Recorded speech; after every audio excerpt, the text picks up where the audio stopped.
paz seja convosco, amém? Amém. Glória a Deus. Mais uma oportunidade de estarmos na casa do Senhor, louvando, adorando e bendizendo o santo nome do Senhor. Ele é o único digno de receber a glória, de receber a honra, de receber o louvor, o poder, o domínio e a majestade. Todas as coisas foram criadas para Ele, por Ele e através dele. Quero agradecer a sua vida, agradecer a sua presença. Junto contigo nós podemos fazer o corpo de Cristo. O corpo de Cristo não é formado por paredes, o corpo de Cristo não é formado por estruturas, mas é formado por vidas renovadas através do Espírito Santo de Deus. Semana passada estivemos meditando sobre o tema discípulos de Jesus. Os dois primeiros discípulos de Jesus, André e um discípulo que não é dado o seu nome, mas a gente entende como sendo o apóstolo João, eles se apresentam, ouvem o seu chamado de Cristo através da boca do seu antigo mestre, João Batista, e o seguem. O versículo que ficou da semana passada está em João capítulo 1, verso 39, que diz: e ele lhes disse: vinde e vede. Então eles foram e viram onde Jesus estava morando e ficaram com ele aquele dia. Era a hora 10ª, aproximadamente. Discípulos são discípulos quando verdadeiramente estabelecem um relacionamento com o seu mestre. Não há um outro mestre, apesar do Pedro Sebastião ter falado, que vocês têm 2 bons pastores. Desculpa, Sebastião, só tem um bom pastor. Esse é um pastor temporário, cheio de falhas, cheio de pecados, cheio de erros, e eu conto com a misericórdia dele para continuar caminhando. Nós temos que olhar para o nosso Senhor Jesus e vê-lo como nosso mestre e seguir os seus caminhos. Que a cada dia nós possamos declarar como Jó: antes conhecíamos Deus de ouvir falar, e agora nós conhecemos Deus de contigo, com Ele caminhar. A palavra de Deus tem como título hoje, não troquei o título, mas o título certo seria Evangelismo Superficial. Onde está escrito discípulos de Jesus 2, você lê Evangelismo Superficial. E você vai ver que dentro dessa palavra, talvez você que achava que fazia alguma coisa, você não faz absolutamente nada. Eu quero convidar você a abrir a palavra de Deus no Evangelho de João, capítulo 1.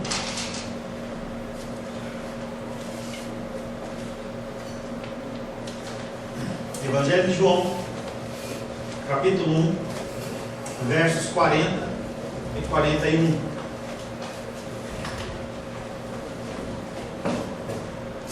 Posso trazer uma palavra dura para você? Evangelho de João, capítulo 1, versos 35 em diante. No dia seguinte, estava João outra vez na companhia de 2 dos seus discípulos. E vendo Jesus passar, disse: eis o Cordeiro de Deus. Os 2 discípulos, ouvindo-o dizer isso, seguiram Jesus. E Jesus, voltando-se e vendo que o seguiam, disse-lhes: que buscais? Disseram-lhe: Rabi, que quer dizer mestre, aonde assistes? Respondeu-lhes: vinde e vede. Foram, pois, e viram onde Jesus estava morando, e ficaram com ele aquele dia, sendo mais ou menos a hora 10ª. Era André, o irmão de Simão Pedro, um dos 2, que tinham ouvido o testemunho de João e seguido Jesus. Ele achou primeiro o seu próprio irmão Simão, a quem disse: achamos o Messias, que quer dizer Cristo. E o levou a Jesus. Olhando Jesus para ele, disse: tu és Simão, o filho de João, tu serás chamado Cefas. Tu serás chamado Cefas. No dia imediato, resolveu Jesus partir para a Galiléia e encontrou a Filipe, a quem disse: segue-me. Ora, Filipe era de Betsaida, cidade de André e de Pedro. Palavra do Senhor, amém? Amém. Senhor, em nome de Jesus, queremos agradecer ao Senhor pela leitura da Tua Palavra. Peço ao Senhor que o Senhor nos prepare para aquilo, para receber esta palavra que vai ser ministrada.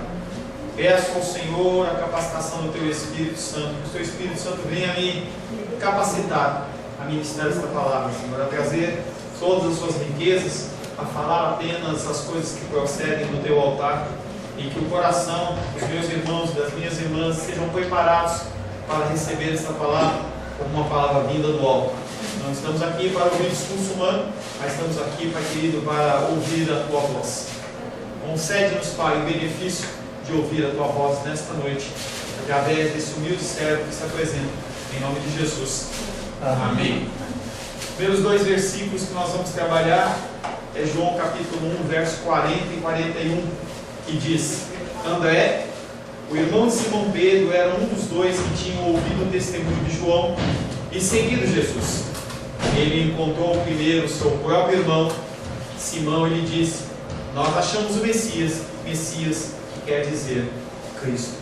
Ao identificar um dos 2 discípulos, o evangelista menciona de novo o processo que foi descrito na semana passada, que está em João capítulo 1, 35 e 36. No dia seguinte, estava João outra vez na companhia de 2 dos seus discípulos, e vendo Jesus passar, disse: Eis o Cordeiro de Deus. João Batista, lá em Betsaida, perto das margens do Rio Jordão, ele está com seus discípulos e ele olha para aquele que vai passando e ele fala assim: olha, lembra daquele que eu estava pregando? Lembra daquele que eu falava? Aquele que eu não sou digno de desamarrar as suas sandálias? Olha esse aí. Esse é o Cordeiro de Deus que tira o pecado do mundo. A experiência de André em seu contato com Jesus provoca nele imediatamente a necessidade de compartilhar. É como se ele tivesse, ele descobriu, recebeu uma boa nova e ele precisa compartilhar. Ele precisa falar do que ele tem visto, do que ele tem vivido, do que ele tem enxergado, do que ele tem ouvido. Não é algo natural, é algo sobrenatural que vem no coração daqueles que são verdadeiramente discípulos de Jesus. Se você não tem esse sentimento, se você não tem um sentimento de compartilhar com os outros sobre Jesus, eu questiono o seu cristianismo, porque você tem que falar de Cristo. Esse homem, ele vinha ouvindo de Cristo a partir da boca de João Batista, e quando ele encontra o Senhor, e a palavra de Deus diz que ele começou a convivência mesmo com Cristo a partir da hora 10ª ou às 4 horas da tarde, ficou com ele, e esse fato que se sucede é no dia seguinte. Ele não tinha ficado nem 24 horas, mas ele precisava compartilhar de Cristo com as pessoas. Ai da nossa apatia, ai da nossa mornidão, ai do nosso coração endurecido, que nós simplesmente buscamos satisfazer os desejos do nosso coração. Se você não sabe, mais do que André, mais do que João, naquele momento você é iluminado. O Espírito Santo habita dentro de você. Aquele era um momento de dificuldade, era um momento de início. Você tem uma caminhada com Cristo que demanda meses, anos, décadas. E o que você tem feito com isso? Aquele homem, quando recebeu a notícia de Cristo, quando ele conviveu um pouco com Cristo, ele tinha que compartilhar. Mas pastor, hoje eu não vivo com Cristo. Então, se você convive com a palavra dele, você convive com Cristo. Certa feita, os discípulos oraram para Jesus e falaram assim: mostra-nos o Pai. E aí Cristo fala assim: poxa, você está há tanto tempo comigo, você ainda pede que mostre o Pai? Há quanto tempo você lê essa palavra? Há quanto tempo você tem contato com a palavra? E você ainda está esperando algo sobrenatural acontecer? O que você conhece é suficiente para que você possa impactar vidas. Aleluia. Misericórdia. Misericórdia. Ai da nossa apatia, nós que somos muito mais iluminados que Ele. Não nos esforçamos em fazer os outros participantes da nossa vida, dessa mesma graça. Você tem um diamante, você tem um tesouro, e você deixa esse tesouro guardado. Parece aquela criança que recebeu uma caixa de chocolate e ela guarda escondido, porque só ela quer comer. Você tem esse presente de Deus e você não faz absolutamente nada. Podemos observar em André o que Isaías requer dos filhos de Deus. Uma característica dos filhos de Deus está em Isaías capítulo 2, verso 3. Irão muitas nações e dirão: vinde e subamos ao monte do Senhor e à casa do Deus de Jacó, para que nos ensine os seus caminhos e andemos pelas suas veredas, porque de Sião sairá a lei e a palavra do Senhor de Jerusalém. Você toma a pessoa pela mão e a leva. Você toma a pessoa pela mão e a traz. Você tem que caminhar com essa vida. Você tem que falar do amor do Senhor, sim, mas você tem que caminhar com ela. É ela sim que tem o primeiro contato com o Senhor. Se você a abandona, ela morre. Brincava com Paulo agora antes do culto, em que ele tem trabalhado na vida do conhecido dele. E eu perguntei: e aí, Paulo, aquela palavra frutificou? Ele olhou para mim com uma carinha meio assim. E eu falei para ele assim: será que caiu no meio dos espinhos? Ele falou assim: eu acho que caiu no meio dos espinhos. Mesmo caindo no meio dos espinhos, mesmo caindo no meio de pedras, nós podemos fazer a diferença. Eu não estou dizendo para você que você tem a obrigação de converter ninguém, mas estou dizendo para você que você tem a obrigação de caminhar junto com essa pessoa. Se você está aqui hoje, alguém caminhou com você, alguém demandou algum tempo com você, te ensinou. Quando você tiver um tempo, senta com a Naldinha, ela vai contar algumas histórias da infância dela, em especial quando o papai dela sentava com ela, quando sentava com os outros irmãos e ia contar a Bíblia do jeito que eles entendiam. Né, Naldinha? Contava. Gastou tempo. Era um homem, entendeu, que tinha sua atividade secular, que tinha sua atividade eclesiástica, mas ele demandava um tempo. Ele entendia que a família é o maior presente. É aquilo que a gente vai ter que apresentar nos céus perante o Senhor em primeira mão. E ele demandava tempo, gastava tempo. Ele poderia falar de uma maneira muito mais rebuscada. Ele era um homem culto, mas ele usava de linguagem que aquelas crianças poderiam entender. Você tem que fazer a mesma coisa. Vinde e subamos ao monte. Você olha para aquela vida, você fala do amor de Deus e fala assim: vamos, eu vou te dar uma carona, eu vou te levar. Vem comigo. Lá é legal, lá você vai ouvir a palavra de Deus. Não necessariamente você vai receber uma palavra de conforto, pode ser uma palavra dura, mas é algo que vai impactar a sua vida. Gente, ovelha gera ovelha. Se você está achando que essa igreja vai encher por causa minha, você está enganado. Tem que ser pela sua vida, o seu testemunho. Não porque aqui acontecem milagres e maravilhas e podem sim ocorrer, mas porque você tem sido abençoado. E quando você começa a testificar para as pessoas: olha, eu estou ouvindo algo que me faz bem, que me traz um crescimento, as pessoas elas vão ser atraídas para isso. Mas se você fica quietinho, as pessoas não vão saber, porque tem tanta fumaça, tem tanta lata batendo vazia aí, que as pessoas elas estão incomodadas e elas não ouvem mais. Se você não pegar ela pela mão, as pessoas elas ficam estáticas, elas ficam paradas. E irão muitas nações e dirão: vinde e subamos ao monte do Senhor, à casa do Deus de Jacó, para que nos ensine os seus caminhos e andemos pelas suas veredas, porque de Sião sairá a lei e a palavra do Senhor de Jerusalém. Assim ele se tornou o primeiro em uma longa lista de sucessores, a descobrir que o testemunho cristão ele é muito mais efetivo no contato pessoal. Você tem muito mais acesso com o teu parente, com o teu marido, com a tua esposa, com o teu filho, com a tua filha, com o teu tio, com a tua tia, com o teu irmão, com a tua irmã, do que eu. Com o teu amigo de trabalho, do que eu. Nós fomos colocados em lugares específicos com um propósito especial para que nós pudéssemos impactar as vidas que estão ali com um verdadeiro cristianismo. Você não está aonde você está por coincidência. E André entende isso. E a primeira pessoa que ele quer compartilhar é aquele que ele amava, o irmãozinho dele, Simão Pedro. Ele não foi pregar para Samaria, ele não foi pregar pelas pessoas que andavam na rua, para os gentios, para outros judeus, mas ele foi primeiro para o seu irmão, Simão, seu irmão carnal. Não quer dizer que foi o primeiro e último, foi o primeiro de muitos que André assim alcançou. Simão Pedro, como André, ele era também de Betsaida. E ele também andava no círculo de João Batista. Mas ele, digamos assim, ele era um judeu não praticante. Ele era uma pessoa que andava com o círculo das pessoas de João Batista, mas ele encontrava de vez em quando, naquele dia em que foi declarada a palavra, eis o Cordeiro de Deus que tira o pecado do mundo, ele não tinha ouvido essa palavra. Ele andava com João Batista, mas ele não sabia quem era esse Messias. Ele aguardava o Messias, mas ele não sabia quem era esse Messias. Cristãos, eles têm convivido na igreja sem saber quem é o Messias. Tem pessoas que estão e não sabem quem é Cristo. Você anda na igreja por 1 ano, 5 anos, 10 anos, 20 anos, 30 anos e não conhece Cristo. É o caso de Simão. Andava não sei por quanto tempo ali naquela região, sabia que havia um Messias por vir, mas ele não sabia muito bem do que se tratava. Foi necessário que o irmãozinho dele fosse lá e falasse assim: olha, nós encontramos, nós achamos o Messias, que quer dizer Cristo.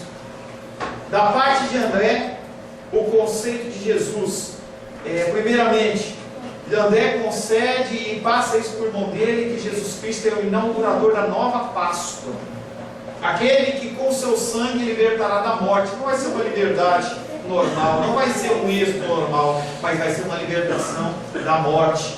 O Cordeiro de Deus que tira o pecado do mundo. Ele esperava a nova aliança e compreendeu que a antiga aliança havia se passado. Havia que ter uma coisa nova. Você que tem Cristo no seu coração tem que ter transformação, tem que ter algo novo acontecendo. E independente se você tem 1 ano, 5, 10, 20, 30 anos, tem mais tempo de cristianismo, você tem que estar sempre em crescimento, sempre buscando mais do Senhor. Não, eu já tenho 30 anos de cristianismo e estou bem, eu vou ficar paradinho aqui. Não faça isso. Quando você faz isso, você se encaixa na igreja de Laodiceia, que era uma igreja morna, que não fazia nada. Era uma igreja que estava abastada financeiramente, de saúde emocional, e ele simplesmente sentava e ficava numa boa. Antigamente tinha uma propaganda que falava de um banco, que falava assim: acontecia mais um monte de coisa, mas o Bamerindos continua numa boa. O Bamerindos ele ficou parado e hoje ele não existe. Se você é uma pessoa que não se movimenta, você como uma água parada, você vai dar bem espiritual, não vai fazer bem. André também tinha recebido Jesus como ungido, aquele sobre o qual haveria a descida e a permanência do Espírito. A identificação do Espírito mostra que André, que vive com Jesus, o recebe exatamente como João Batista. Ele tinha ouvido todos os conceitos da parte do seu antigo mestre, e agora ele está vendo que tudo que ele falava se cumpre em Jesus. André e o discípulo sem nome, que a gente entende como João, modelos de discípulo, compreenderam que Jesus Cristo ele era o Messias. Ele, com a sua experiência do amor leal, entende a substituição que Jesus vem realizar. E André fala no plural: encontramos. E ele representava, ele, João, ele, uma comunidade, ele, um grupo de pessoas que estavam começando a se formar. E você tem que entrar em contato com as pessoas e falar assim: eu conheço o Messias. Eu conheço o Messias. Nós conhecemos o Messias. Nós, na nossa igreja, nós adoramos ao Senhor. Nós conhecemos o Messias. Nova aliança não convive com a antiga aliança. Você não tem como viver o melhor de 2 mundos. Você não pode viver numa aliança antiga e numa aliança nova. Você não pode viver segundo os prazeres do mundo e servindo a Cristo. Você não pode ter como Deus o Mamon, que é o Deus do mundo, e Jesus Cristo. Você não pode viver dos 2 lados. Não há o crente café com leite, não há o crente em cima do muro. Você tem que se posicionar. O foco primeiro é a sua mudança pessoal. Não adianta você querer guiar alguém se você não conhece. Você primeiro tem que mudar. Depois que você muda, você alcança aqueles que estão na sua proximidade, seus familiares mais perto, depois os familiares mais de longe, companheiros de trabalho, companheiros de escola, pessoas na rua, e aí sim você vai se preocupar com outros continentes, outros lugares. Vivemos como que com migalhas espirituais, em vez de nos afundarmos no manancial de águas. Nós temos vivido uma raridade, uma falta de espiritualidade na nossa igreja como nunca houve. Nós vivemos o maior nível de apostasia dentro da igreja cristã como nunca houve. Talvez seja porque não há perseguição. A gente vive num país que é considerado um país laico, em que você pode adorar quem você quer, fazer o que você quer. Se você está dentro de uma igreja e um casal de homossexuais decidir se beijar, pode. Se você decidir um dia ser católico, no outro dia ser evangélico, no dia ser um bandista, no dia ser hinduísta, você pode fazer o que você quiser. Você pode levantar a adoração que você quiser. Se quiser fazer uma macumba, você faz. Se quiser fazer um poste, você faz. Então você faz o que você quer. Na igreja cristã, infelizmente, está igual. Eu postei uma foto essa semana, sobre pessoas adorando, e mostrava os budistas adorando o seu Deus Buda, eles prostrados. E os cristãos pulando e dançando, não tem nenhum problema com dançar e pular. O problema é que nós temos que entender que o nosso Deus é um Deus santo, que nós não podemos misturar um culto pagão, um ser pagão, com um ser santo. E nós temos feito isso. Temos permitido na nossa igreja cristã que o paganismo entre. Festas pagãs, as coisas vão entrando, e a gente simplesmente vai permitindo. Tudo em nome do amor. Um amor que não é verdadeiro, é um amor falso. E a pergunta é: quando iremos despertar? A pergunta que eu faço para você: quando você vai despertar? Quando você vai olhar para o caminho que você decidiu seguir e você realmente vai trilhar esse caminho? Você não vai ficar cocheando, e o sinônimo de cochear é você apoiar numa coxa e apoiar no outro. Fica de um lado para o outro. Quando que você vai despertar?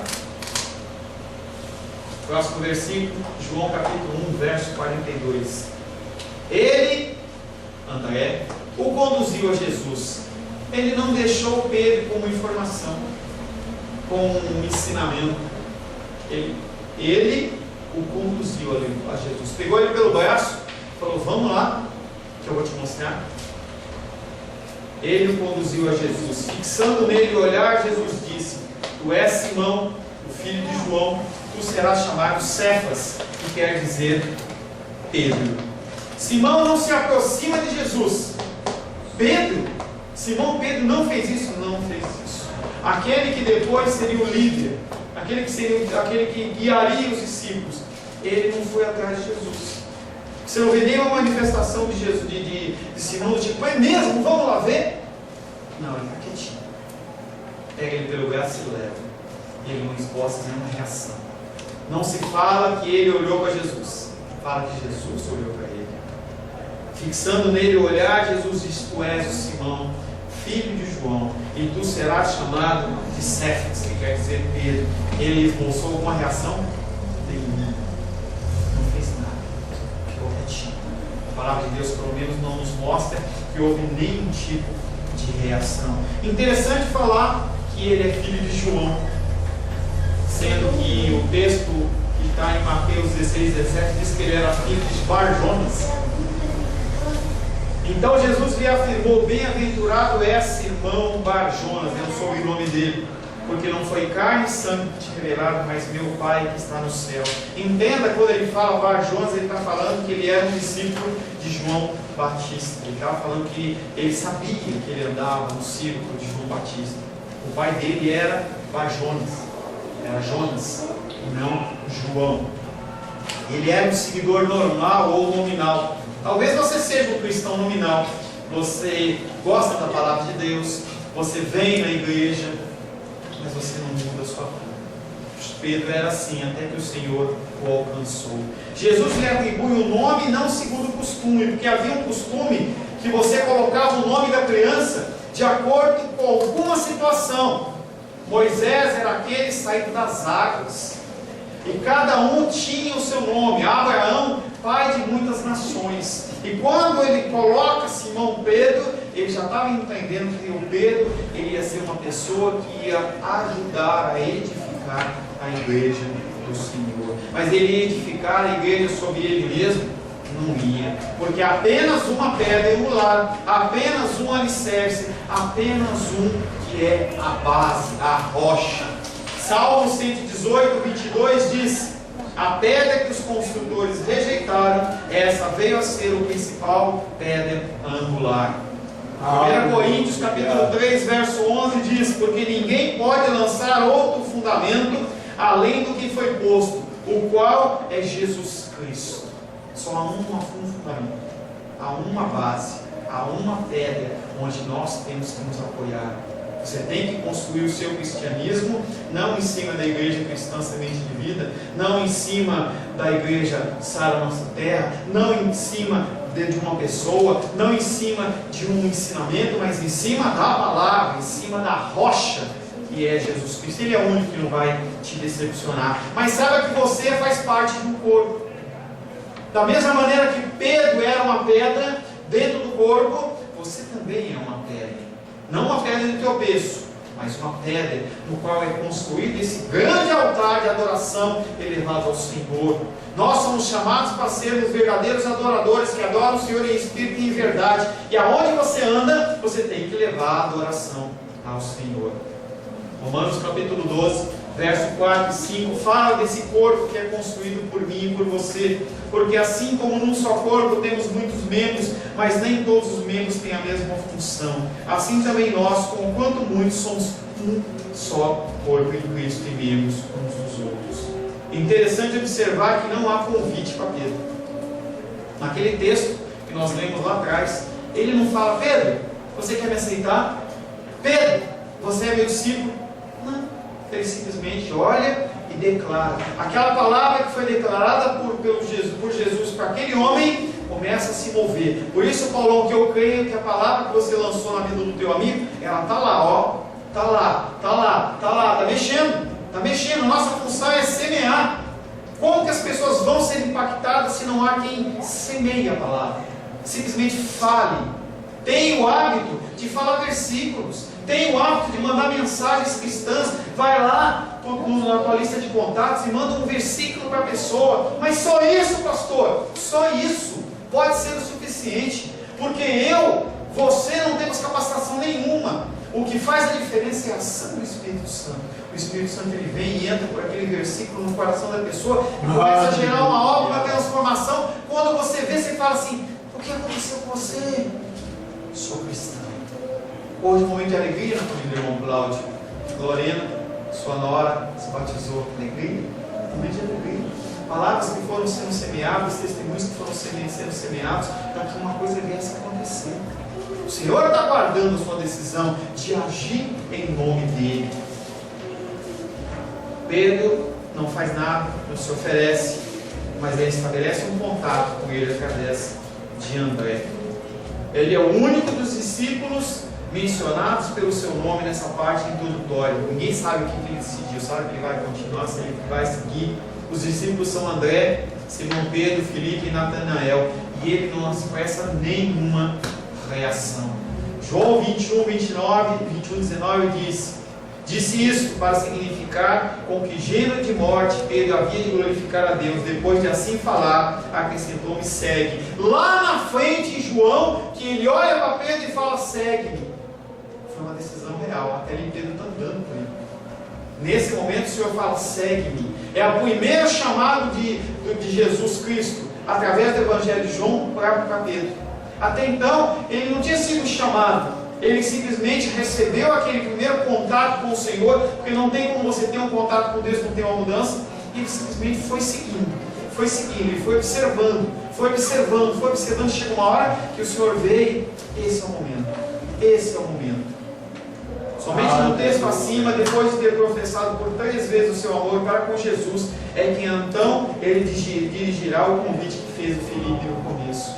Pedro só recebe esse convite a partir do momento em que ele negou Cristo. E aí Cristo interpela ele: você me ama?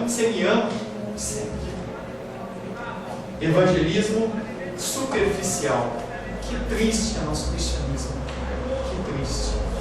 A gente deveria ficar nos nossos lares com a cara no chão, chorando, porque o nosso evangelismo tem sido um evangelismo superficial. A nossa época é marcada por esse evangelismo superficial.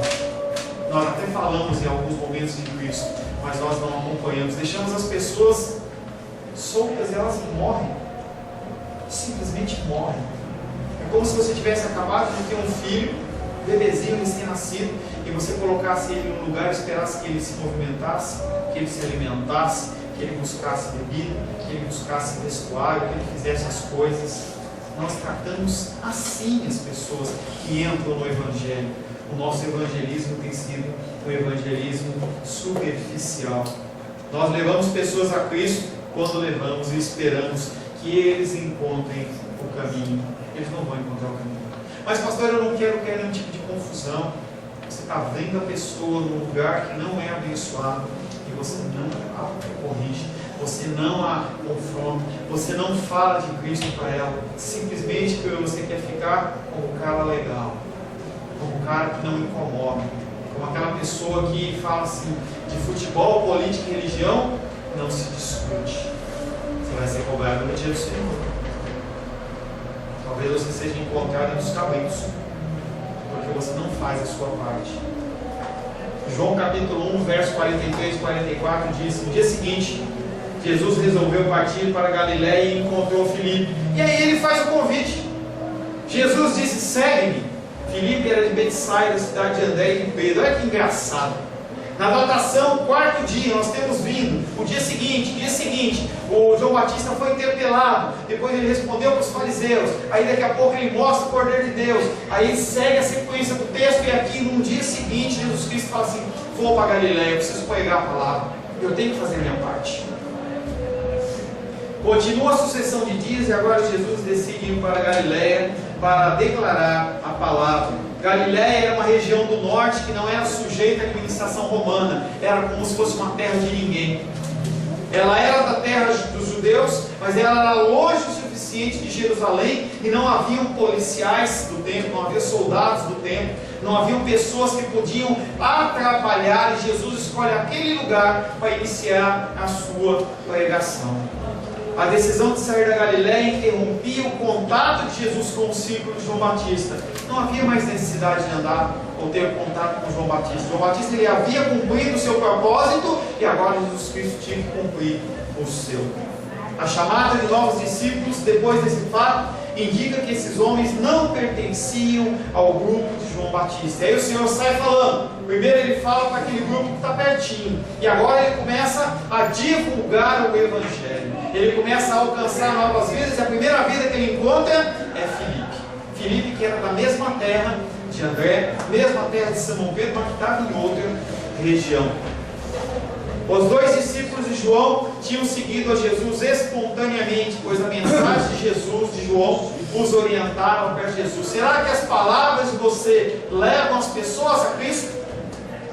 Ou levam a uma igreja? Ou levam a um lugar? Ou levam a uma situação? Você tem que levar as pessoas, tem que apontar para Cristo. A mente de Filipe foi inflamada por essa única palavra: segue-me, para seguir a Cristo. Quão poderosa, quão eficaz é a palavra de Deus. Ela vivifica a mente dos pecadores, todos os sentidos são afetados, e você é envolvido com uma graça irresistível. Se você está no caminho que você está, não é pelo seu merecimento, pelo seu esforço, porque você é um cara legal, e sim porque a graça do Senhor ele te envolve com uma graça irresistível, e você simplesmente não consegue sair. Você não consegue sair. Você pode ir, você volta, vai e volta, mas você está sempre nos caminhos do Senhor. Por quê? Porque a graça dele, ela é irresistível. A pregação por si só é infrutífera. Eu posso falar. Você pode ir em qualquer igreja, a pessoa fala. Você pode ir às pessoas e falar. Usar conceitos bíblicos, você pode falar muito bem, você pode ser articulado, você pode fazer o melhor possível que você pode preparar, mas se não houver a ação do Espírito Santo, essa palavra ela é vã. Com Filipe foi assim, umas palavras foi suficiente para constrangê-lo. Devemos orar então para que Deus derrame sobre nós o mesmo poder do Evangelho, que nós possamos falar as palavras do Senhor com ousadia do Espírito Santo. Aleluia. A igreja tem uma história. Sua história é marcada por tribulações e missões, perseverança e missões, experiências e missões, esperanças e missões, paixão e missões, sangue e missões, perseguição e missões, poderes e missões. A A essência missionária da igreja ela é indestrutível, porque ela foi comissionada pelo próprio Deus. Nós que somos cristãos, nós temos um chamado de levar o Evangelho a toda criatura. É um chamado que vem embutido no seu coração e você tem que abrir, não pode abrir mão desse chamado. A essência missionária da igreja é essa. Se você tirar essa essência, se você inibir essa essência, se você perverter essa essência, a igreja deixa de ser igreja, não vai mais funcionar. E aí eu finalizo essa palavra dando exemplo de dois jovens que são jovens moravianos. Não sei se você conhece essa história. Havia um grupo de pessoas que adoravam o Senhor por volta de 1700 e dois homens, 20 anos de idade, com toda uma vida pela frente, tinham família, tinham estudo, e eles começaram a ficar incomodados com um grupo de cristãos na Índia, grupo de escravos na Índia, que nunca poderiam ser alcançados pelo Evangelho. E eles encontraram em contato com o dono daquele lugar, daquela região, e falaram assim: nós podemos aí falar de Jesus Cristo para essas vidas? E a resposta foi: não. Ninguém vai vir aqui para ficar falando coisas sem sentido. Ninguém vai vir aqui para ficar falando de Jesus Cristo, não. Aqui tem eu, a minha família e os escravos. Aqueles homens, aqueles dois rapazes, se fosse eu e você, já tinha entendido. Lá Deus fechou a porta. Mas aqueles homens não ficaram tranquilos, não ficaram confortados. Eles sabiam que aquela palavra tinha que chegar naqueles homens. Era um encontro de Deus na vida deles. E eles poderiam passar a vida inteira escravos, mas não poderiam passar a vida inteira sabendo que aquelas vidas nunca seriam alcançadas. E aí aqueles homens tomam uma decisão, no mínimo radical. Eles olham e falam assim: bom, nós vamos nos vender como escravos. Eles vão se vender como escravos. Eles pegam aquele dinheiro, se vendem como escravos, e aquele dinheiro é o dinheiro para pagar a passagem deles de navio até aquela ilha. E naquela hora de despedida, as pessoas perguntavam para eles: por que vocês estão fazendo isso? Com muita lágrima, com muito choro, com muita tristeza. E aqueles homens não falavam nada. E aí quando eles embarcaram naquele barco que eles embarcaram e nunca mais se ouviu falar daqueles dois, eles gritaram bem alto com seus familiares, aquelas pessoas que estavam no porto esperando: nós vamos ser escravos para que o cordeiro que foi imolado receba a recompensa por seu sacrifício através das nossas vidas. Aqueles homens estavam prontos para morrer por Cristo. Será que você está pronto para morrer por Cristo? Feche seus olhos.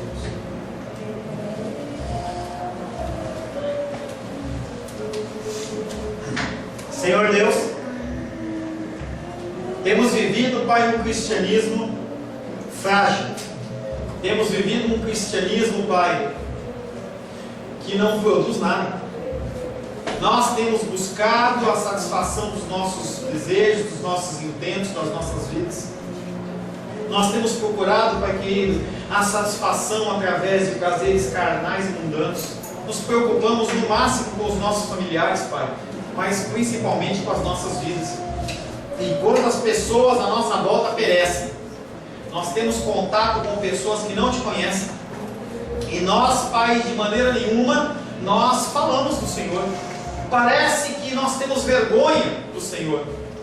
Parece que nós temos vergonha de sermos rotulados como crentes, sermos rotulados como pessoas fanáticas, sermos rotulados como pessoas quadradas, pessoas que não têm nada a oferecer, que são pessoas que são sem nenhum tipo de conhecimento. Nós nos envergonhamos, Pai. Nosso coração é um coração duro. Nosso coração, Pai, que é um coração não agradecido. O Senhor tem nos guardado, o Senhor tem nos protegido, e nós não fazemos nada por isso. Lendo essa história, Pai querido, radical desses jovens moravianos, nós, Pai querido, podemos entender quão longe nós estamos do cristianismo verdadeiro. Pedimos ao Senhor, Pai querido, que o Senhor nos constrange, que o Senhor venha, Pai querido, a transformar, mudar, nos levar, Pai querido, a um arrependimento sincero, porque o nosso desejo, Pai querido, é de servir. Mas queremos te servir, Pai querido, em espírito e em verdade, e não apenas de uma maneira superficial. Por isso, Pai querido, colocamos a nossa vida nas Tuas mãos, em nome de Jesus. Amém. Amém. A paz seja convosco. Meu nome é Paulo César. Eu sou pastor da Igreja Cristã Semente de Vida, aqui em Brasília, Distrito Federal. Me alegro que a palavra tenha te alcançado. A palavra faz isso. Ela alcança as pessoas aonde quer que elas estejam. E você foi agraciado com esta palavra. Não que eu tenha nada especial a te dizer. A palavra ela é suficiente e ela usa quem ela quer. E eu me alegro por ter sido um canal para poder te abençoar. Mas eu quero te dizer que não basta você ser um ouvinte. Não basta ser uma pessoa que se alegra quando você ouve a palavra de Deus. A vida ela é feita de decisões. Se você está ouvindo essa palavra hoje, eu creio que o Espírito Santo tem um propósito especial com você. Muito mais do que prosperidade, muito mais do que uma cura física, uma cura emocional ou espiritual, Ele quer te alcançar para a vida eterna.